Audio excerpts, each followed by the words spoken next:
చేనేత కళకు పెట్టింది పేరు సిరిసిల్ల. అలాంటి సిరిసిల్లకు చెందిన చేనేత కళాకారుడి నుండి మరో అద్భుతం ఆవిష్కృతమైంది.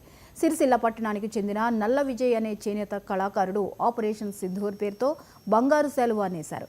దేశ త్రివిధ దళాల శక్తి సామర్థ్యాలు ఉట్టిపడేలా చేనేత మగ్గం మీద కళారూపంలో ఈ బంగారు శాలువాను తయారు చేశారు.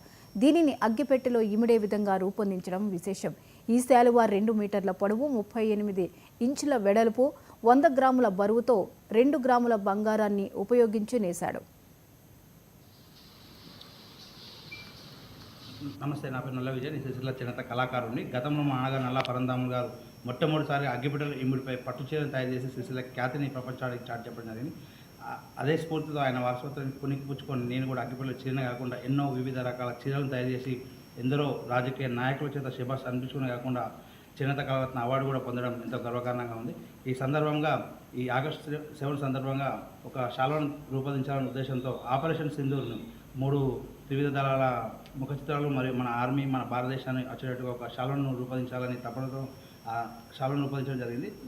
ఈ ఆగస్టు 7 చేనేత దినోత్సవ సందర్భంగా నరేంద్ర మోడీ గారికి అందించాలని ఒక తపనతో ఉన్నానండి.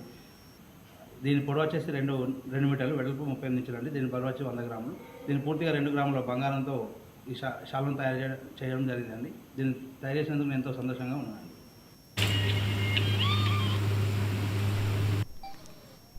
త్రివిధ దళాలతో దాయాది దేశ ముష్కరులను హతమార్చి ప్రపంచ దేశాలకు భారతీయ సత్తా ఏంటో తెలియజేశారని ఆపరేషన్ సింధూర్ విజయానికి గుర్తుగా ఈ బంగారు శాలువాను రూపొందించినట్లు విజయ్ తెలిపారు. చేనేత దినోత్సవాన్ని పురస్కరించుకుని ఆగస్టు 7న ప్రధాని మోదీకి కానుకగా పంపిస్తానన్నారు. నల్ల విజయ్ గతంలో కూడా చేనేత మగ్గం మీద ఎన్నో అద్భుతమైన కళాఖండాలను రూపొందించారు.